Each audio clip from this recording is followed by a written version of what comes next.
Hello, I'm Sarah, the Skeptical Witch. Welcome back to my channel. It is great to have you here. This is a place where I like to discuss things like skeptical witchcraft, the psychology of magic, as well as contemporary religion and spirituality. So hi, it's good to see you again. I have been away from YouTube for a little while. I haven't actually sat down to make a video in about like 4 months, I think, something like that. So I've been away for a little bit and I apologize for that. It's partially just because I have been so busy with school. So if you don't know, I am a second year PhD student in religious studies and it's just been kind of crazy recently. The second year is when we study for our general comprehensive exams. So these exams are basically going to determine whether or not I can be a PhD candidate and kind of move forward with my PhD. So to say that I am stressed about these is an understatement, to say the least. So yeah, that's partially why I've been away. Also, recently I've just kind of been going through a bit of a mental health rough patch. I've kind of been struggling with some things and I kind of just needed to take a break from YouTube and social media and step away from that for a little bit to get back to feeling like myself again. So I apologize for not really engaging with people, not really replying to comments or messages or anything like that.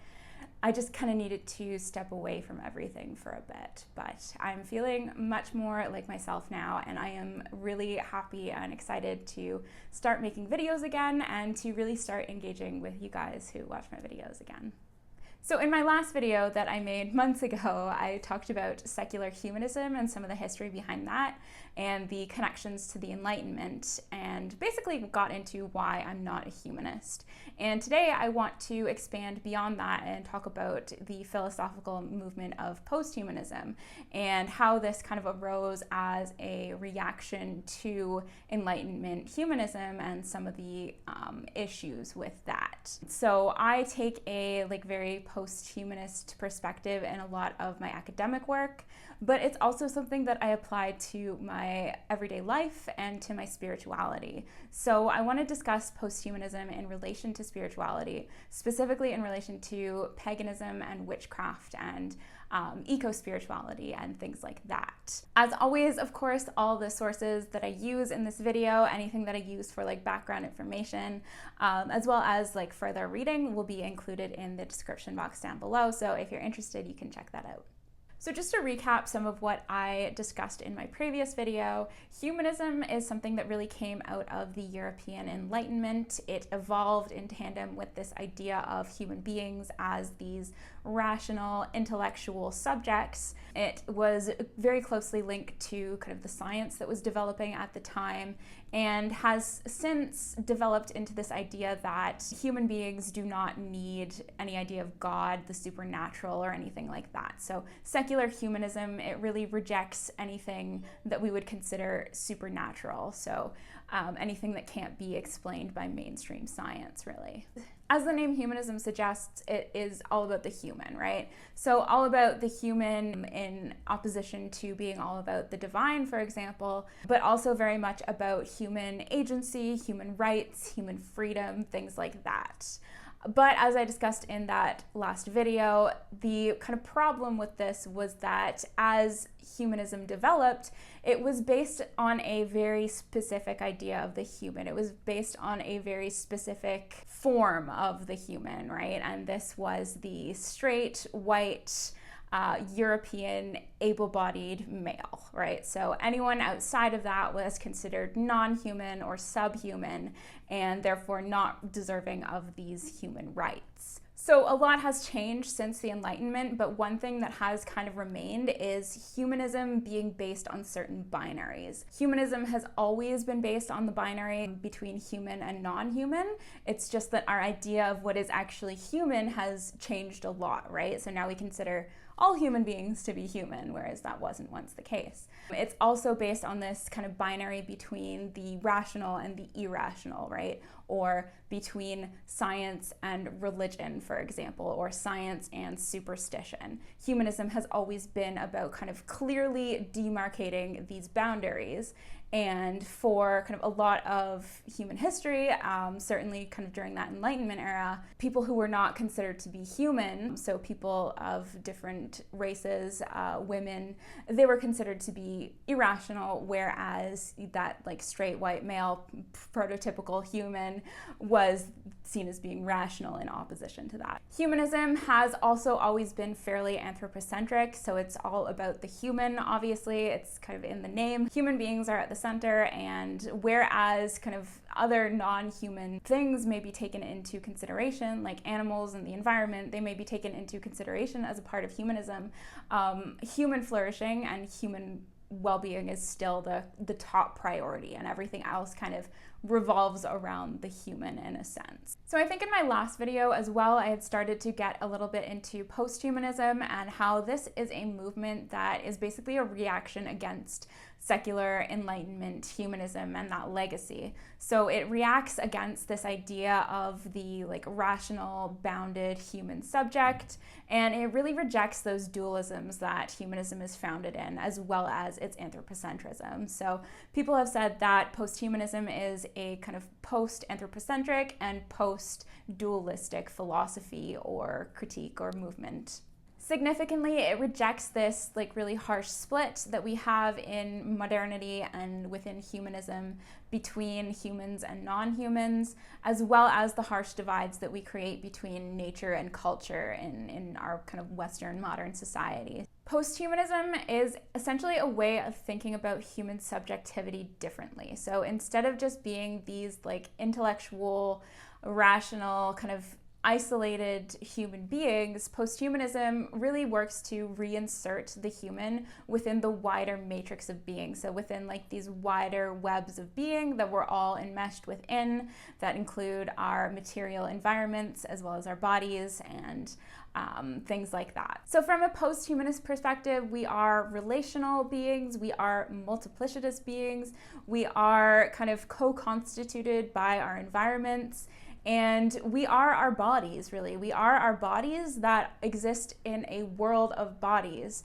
We exist in a world of kind of various forms of being, whether living or sentient or not, and all of that is really important to who we are. Often when posthumanism is mentioned, people think about transhumanism, and transhumanism is a part of posthumanism. So this is kind of like thinking about like cyborgs and like machine-human combinations, and it's basically this idea of transcending our humanness, like transcending our human bodies in particular for something beyond that, usually through some kind of technology or something like that.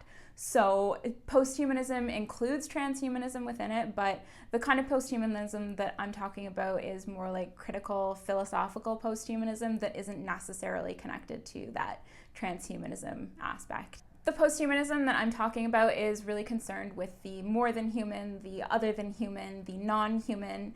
So that can include like technology, machines, cyborgs, whatnot, but it also includes like animals and plants and random objects like books or candles or whatever, and considers how that constitutes human subjectivity and considers how human beings are not just human beings, I guess, if that makes sense. They're more than that. We are more than that because we exist within these webs of being. And posthumanism is also concerned with giving voice to and considering those who we consider to be human now, obviously, but who weren't always considered as such. And as I said, the body is really, really important in posthumanism. So we are not just like these brains, we're not just our minds, we are our bodies. Embodied knowledge is a really important part of posthumanism, and thinking about how, you know, we think and learn and perceive with our bodies and our bodies in relation to the world. In relation to this, new materialism is a kind of subsection of posthumanism. It's a feminist philosophy that kind of comes out of it in a way. And this is really all about material agency. So the idea that things, objects, materiality, all of this has a kind of agency, including our own bodies. And it's really this idea that our human bodies are continuous with the rest of the material world, meaning that we as human beings are continuous with it. So there is no essential divide between human beings and the rest of the environment. There is no essential divide between the human and the non-human, or between self and world. A concept that has been used to kind of describe this by Stacey Alamo, who is a kind of prominent thinker within New Materialism, is the idea of transcorporality. So this is basically just the notion that our bodies are stuff that is continuous with the rest of the stuff in the world, right? There is no like hard split between that, between like self and world. There is no hard split between subject and object. So it's really challenging a lot of these ideas that Enlightenment secular humanism is really based on. So Enlightenment humanism really creates that like harsh divide between human beings and the rest of the world. And posthumanism and New Materialism are really trying to oppose that and challenge that by showing how, we are not separate from the world, we are entangled and enmeshed within it. So these kind of Enlightenment ideas of like harsh separations still pervade a lot of our like modern thinking today. So we really have a tendency to make these distinctions between, what's human, what's not human, what's a subject, what's an object.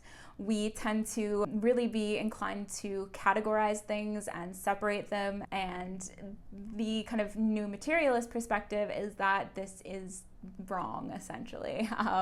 That we influence the world as subjects, yes, but the world also influences us in a lot of really profound ways, and it has its own agency. Materiality has its own agency. So posthumanism and New Materialism are not themselves necessarily like religious or spiritual philosophies, but I do think that they can actually go hand in hand with spirituality, with practices, with worldviews that are like very spiritual in nature, and also with witchcraft as well.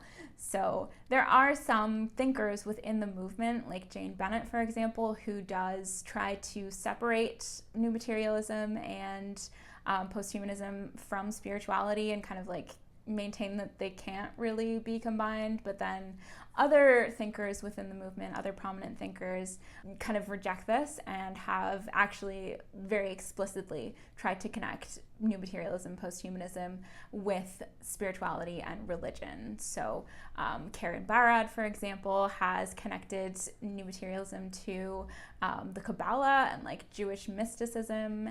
And Rosie Braidotti has written a lot about the post-secular as well as religion. And Francesca Ferrando, actually, who is a post-humanist philosopher, has written about how spirituality can kind of be seen to be at the core of posthumanism, especially in terms of its like post-dualistic aspects. So in particular, she relates posthumanism philosophy to religions, like Eastern religions especially, so like Buddhism or like Advaita Vedantic teachings, and ideas of like non-self or kind of flow or non-dualism, I guess. These ideas of kind of going beyond the ego, transcending the self to experience that like interconnectedness of the world.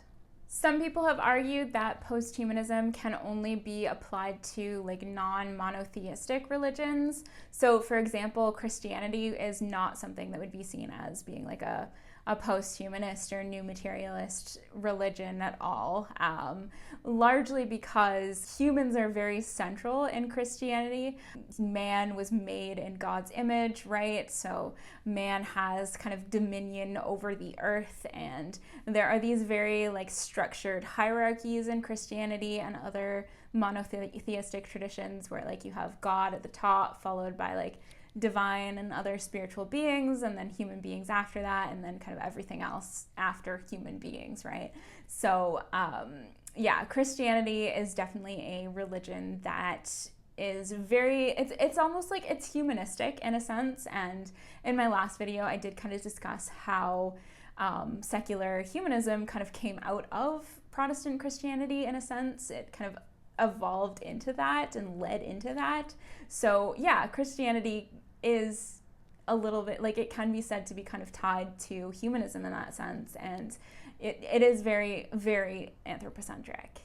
It's interesting to note also that modern secular society also evolved partially out of these like Protestant Christian values and this sense of hierarchies and divides, right? So in secular humanistic societies, it's no longer God at the top, but human beings at the top, and that like that structure, that hierarchy is still maintained. One of the core issues of modernity, we know, is ecological crisis. This is one of the biggest issues that we're currently facing and have been for many years. And a lot of this comes from the like mentality that human beings are separate from, above, beyond the rest of the environment, right? So modern progress is for the benefit of human beings at the expense of the rest of the world.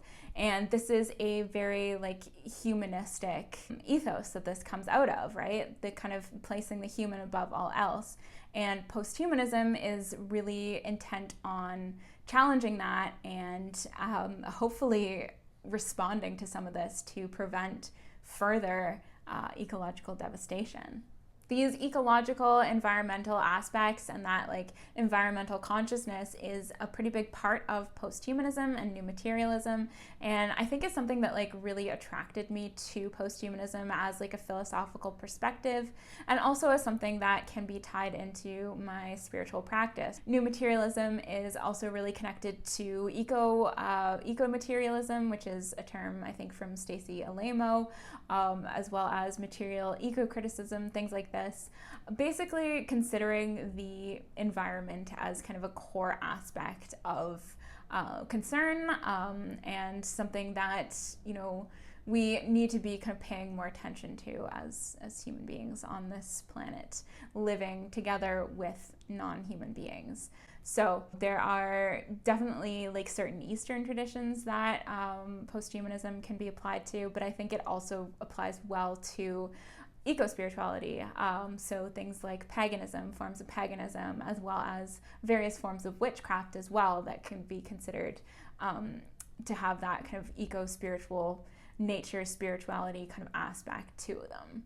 One thing in particular that I find pretty interesting is thinking about ancient paganism in terms of posthumanism and new materialism. So like pre-Christian pagan cultures and religions. So for example, Christopher Abram in this book, Evergreen Ash, Ecology and Catastrophe in Old Norse Myth and Literature, which is a great book, by the way. I would highly recommend it if you're interested in like ecology or Old Norse mythology, anything like that. In this, he basically takes like a eco-materialism approach to reading Old Norse mythology, which is pretty fascinating. And he basically discusses how Ragnarok, like the end of the world, it can be read as a metaphor for ecological catastrophe, and then applies that to modern society as well, and kind of showing how these myths often tend to repeat themselves, right? And how they can be applied to modern circumstances too. Interestingly, new materialism also plays a really important role in his analysis. So he uses Stacey Alamo's work, for example, and her idea of transcorporeality, the idea that our bodies are continuous with the rest of the environment. He applies that concept pretty heavily throughout the text, especially as he's discussing like the older Norse myths. So he talks about how in these older myths, there was less of an idea of separation between human beings and the rest of the environment. So there was more of a sense of strong kinship between human beings and non-human beings as well. So In old myths, Old Norse myths, for example, especially the kind of the primary ones, the first ones, there was a real sense of like interconnectedness between humans and trees, for example. So trees were seen as being basically people. They were seen as being kind of made of the same stuff as human beings, and humans were referred to sometimes as like feeling trees. So there was really this like kinship and strong connections between the human and the non-human that we don't see today, right? But this was kind of a foundational worldview in this like original Norse mythology. But then he also discusses how increasingly in the kind of the newer myths from this period, we see more and more of a divide between human beings and like the natural world. So there's more of this nature culture divide that kind of increasingly comes into this mythology. So there's more of a split between like gods and or humans and like civilization on the one hand, and then wild nature on the other hand. And he also talks about how like giants kind of represented this wild nature, and there became like this increasing divide between like gods and giants, or between civilization and nature. And it was ultimately this like widening of the divide between culture or civilization and nature that led to Ragnarok, that led to this like ecological catastrophe.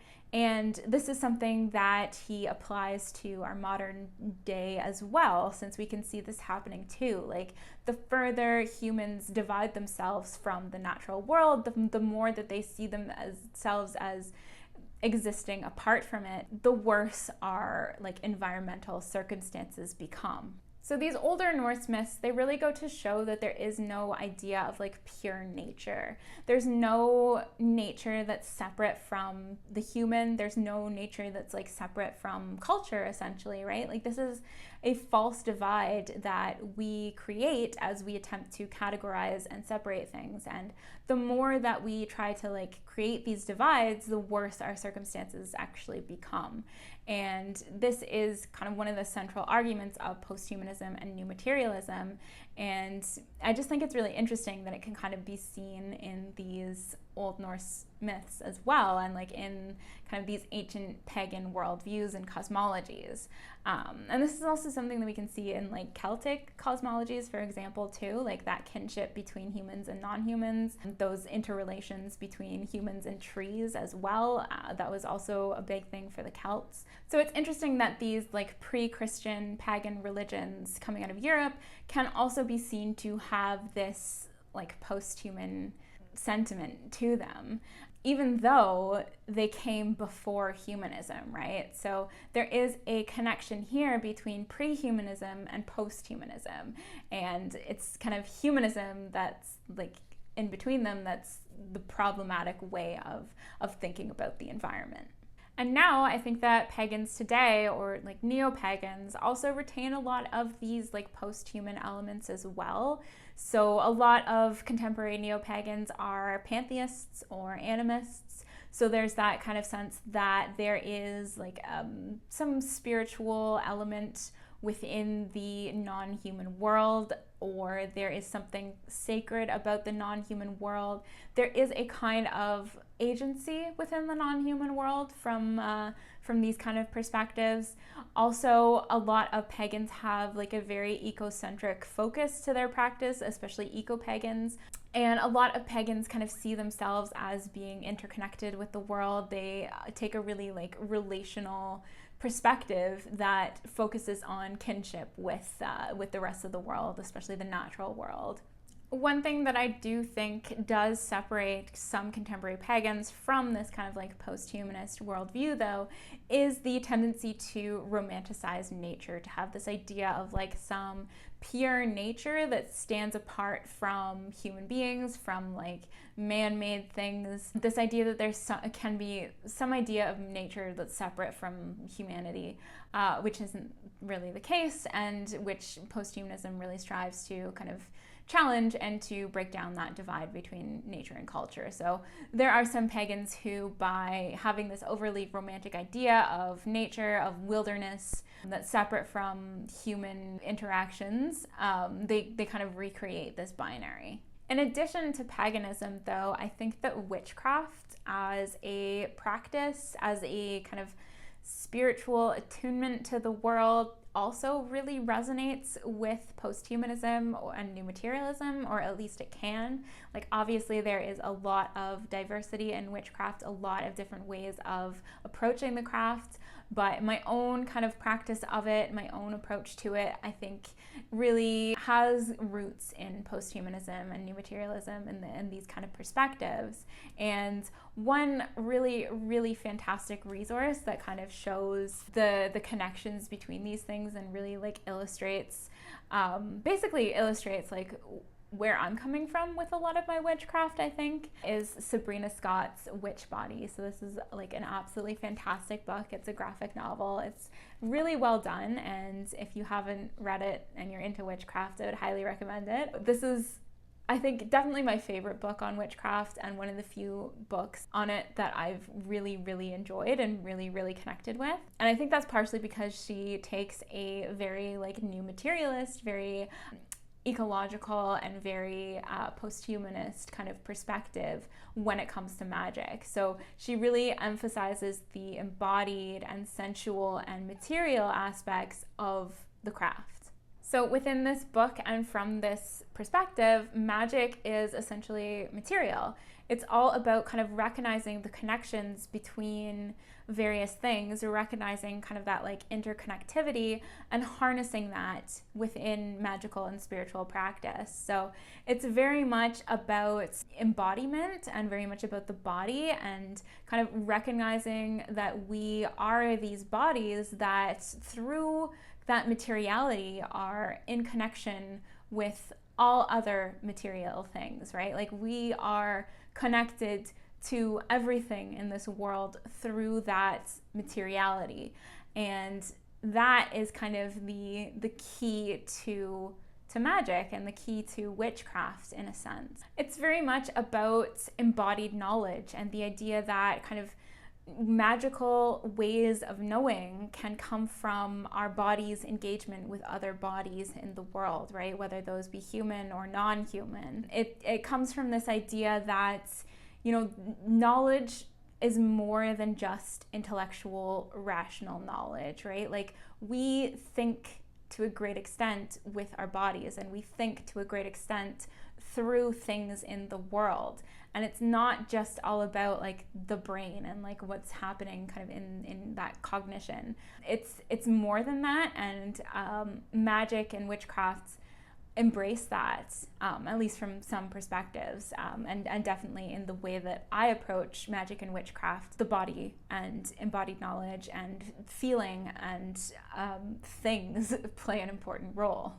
In this book, Sabrina Scott also really focuses on the concept of like entangled agencies. So the idea that human beings are always entangled with the non-human, and we co-constitute one another, and recognizing that is important to a magical practice, also to just kind of daily living, really, in a spiritual, or doesn't even have to be like a spiritual way, I guess. And it's really about recognizing that these things, these non-human things, exist beyond our human perspectives of them, right? Like they exist beyond how we think of them as human, and their magic really comes, or like their specialness really comes from them existing as unique things in the world, and harnessing that like specialness and like the connections that exist between things is important for witchcraft, from this perspective.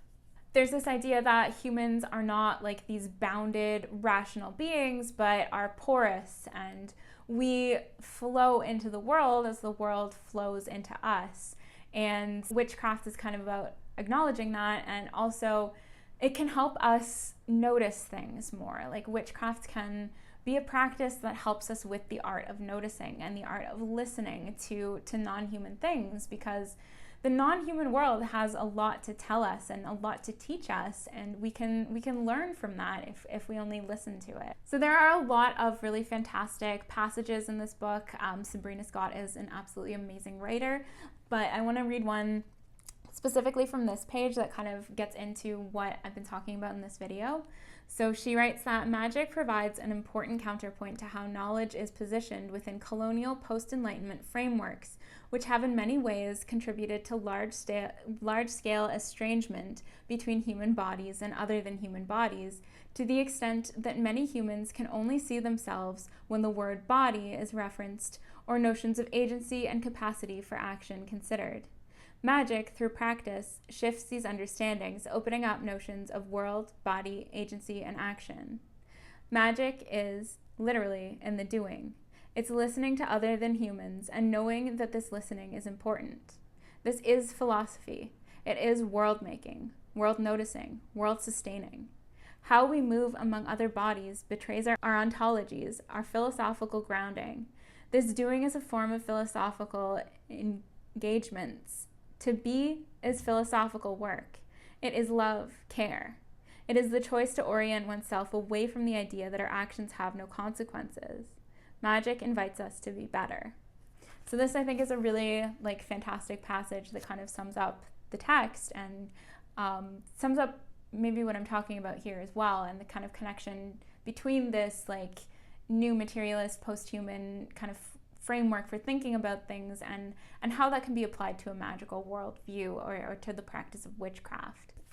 Also, this book really discusses how all things, all objects, all materials in the world have the potential to be sacred or meaningful in some sense, right? So she discusses how in the practice of magic and witchcraft, we assign special significance to certain things. So candles or crystals or incense or things like that, right? We assign a kind of magical elements to them, or we assign kind of special, unique meaning to them, I guess, because we use them in our practice. And through this, we can learn that all things are special and sacred in their own way. So in relation to this, she writes that when purportedly magical bodies like incense and candles become as familiar as a mug or towel, a shift in how the practitioner apprehends the discourse, experience, and agency of mugs and towels becomes possible. Bodies involved in magical practice are really not so different in a material sense from those that typically populate so-called everyday lives. These bodies are the same. We begin to see the unknowable alienness in the familiar. This is wonderful, majestic, beautiful. Can magic teach us how to love? And this connects to some of what I was talking about in the spell jar video that I made a while ago. I mentioned kind of the new materialist philosophy in that as well, because I wanted to kind of get at the fact that things have their own agency. Materiality has a specific kind of agency that can be harnessed and used and made really helpful in things like witchcraft, right? So in the creation of a spell jar, I personally don't believe that things like herbs and crystals and whatever have some kind of intrinsic magical properties, right? I don't think that these correspondences actually have some kind of magical property, basil is gonna bring you prosperity because that something about basil is associated with prosperity in some kind of magical sense, right?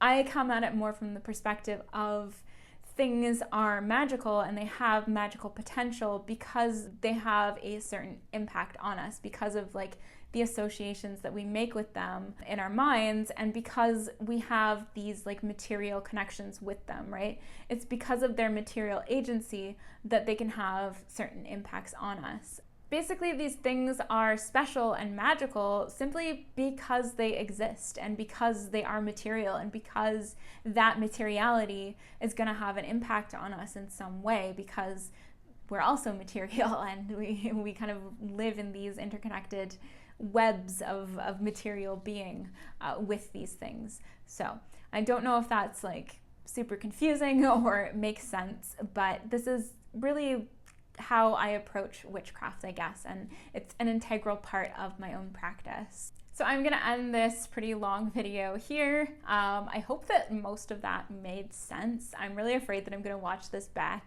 and be like, I made absolutely no sense there at all. This is just totally confusing. So if that is the case, I apologize, and hopefully I can clarify things going forward.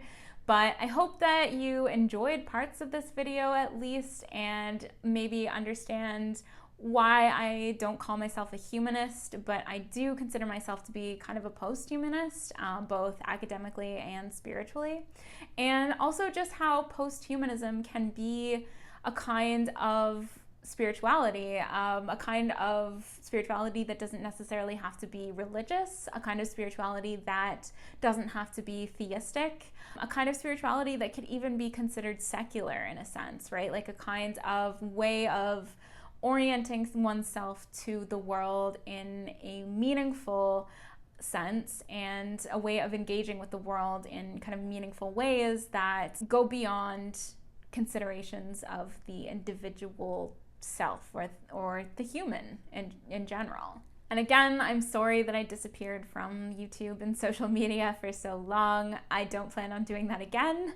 So hopefully my next video is out fairly soon after this one, and I am not just gonna be a ghost for another like 4 months. So I will see you in the next video, and as always, please share any thoughts, comments, questions you have with me in the section down below. And thank you so much for watching. I really appreciate you. I really appreciate your support.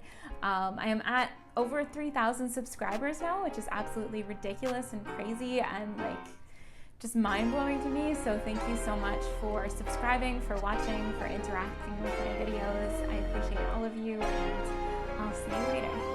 Have an absolutely wonderful and